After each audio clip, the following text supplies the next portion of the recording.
ओम नमो भगवते वासुदेवाय नमः। आप सभी का देवगाथा में हार्दिक स्वागत है। आज मैं आपको सुनाने जा रही हूँ कार्तिक मास महात्म्य के चौथे अध्याय की कथा। उम्मीद करती हूँ कि इससे पहले के तीनों अध्यायों को आपने जरूर सुना होगा।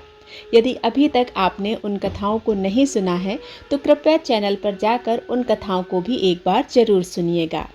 आइए अब सुनिए कार्तिक मास महात्म्य के चौथे अध्याय की कथा।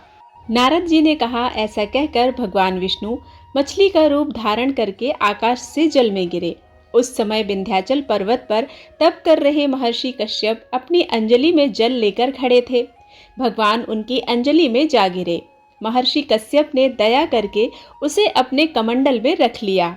मछली के थोड़ा बड़ा होने पर महर्षि कश्यप ने उसे कुएं में डाल दिया। जब वह मछली कुएं में भी ना समा सकी तो उन्होंने उसे तालाब में डाल दिया। जब वह तालाब में भी ना समा सकी तो उन्होंने उसे समुद्र में डाल दिया।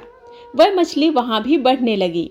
फिर मत्स्य रूपी भगवान विष्णु ने इस शंखासुर का वध किया और शंखासुर को हाथ में लेकर बद्रीवन में आ गए। वहां उन्होंने संपूर्ण ऋषियों को बुलाकर इस प्रकार आदेश दिया, मुनीश्वरों, तुम जल के भीतर बिखरे हुए वेद मंत्रों की खोज करो और जितनी जल्दी हो सके उन्हें सागर के जल से बाहर निकालो। तब तक मैं देवताओं के साथ प्रयाग में ठहरता हूँ। तब उन तपोबल संपन्न महर्षियों ने यज्ञ और बीजों सहित संपूर्ण वेद मंत्रों का उद्धार किया। उनमें से जितने मंत्र जिस ऋषि ने उपलब्ध किए वही उन बीज मंत्रों का उस दिन से ऋषि माना जाने लगा। तदंतर सब ऋषि एकत्रित होकर प्रयाग में गए। वहां उन्होंने ब्रह्मा जी सहित भगवान विष्णु को उपलब्ध हुए सभी वेद मंत्र समर्पित कर दिए। सब वेदों को पाकर ब्रह्मा जी बहुत प्रसन्न हुए। उन्होंने देवताओं और ऋषियों के साथ प्रयाग में अश्वमेघ यज्ञ किया। यज्ञ समाप्त होने पर सब देवताओं ने भगवान से निवेदन किया, देवादिदेव जगन्नाथ, इस स्थान पर ब्रह्मा जी ने खोए हुए वेदों को पुनः प्राप्त किया है और हमने भी यहाँ आपके प्रसाद से यज्ञ भाग पाए हैं। इसलिए यह स्थान पृथ्वी पर सबसे श्रेष्ठ और पुण्य की वृद्धि करने वाला और भोग तथा मोक्ष प्रदान करने वाला हो। इसके साथ ही यह समय भी महापुण्यमय और ब्रह्मघाती आदि महापापियों की भी शुद्धि करने वाला हो और यह स्थान दिए हुए दान को अक्षय बना देने वाला भी हो।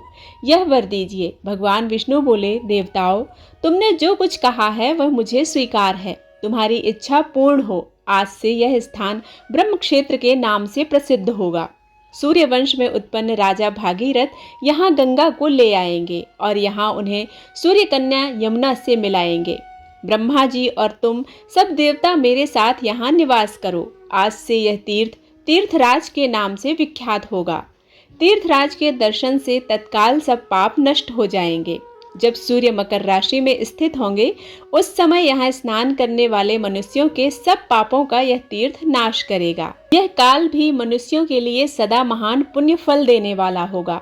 माघ में सूर्य के मकर राशि में स्थित होने पर यहाँ स्नान करने से सालोक्य आदि फल प्राप्त होंगे। देवादिदेव भगवान विष्णु देवताओं से ऐसा कहकर ब्रह्मा जी के साथ वहीं अंतर्ध्यान हो गए। तत्पश्चात इंद्रादि देवता भी अपने अंश से प्रयाग में रहते हुए वहां से अंतर्ध्यान हो गए। जो मनुष्य कार्तिक में तुलसी की जड़ के समीप श्रीहरि का पूजन करता है वह इस लोक में संपूर्ण भोगों का उपभोग करके अंत में वैकुंठ धाम को प्राप्त होता है। और यहाँ पर चतुर्थ अध्याय समाप्त होता है। श्री हरि विष्णु भगवान माता महालक्ष्मी की जय। 5वें अध्याय की कथा को सुनने के लिए आप हमारे साथ जुड़े रहें।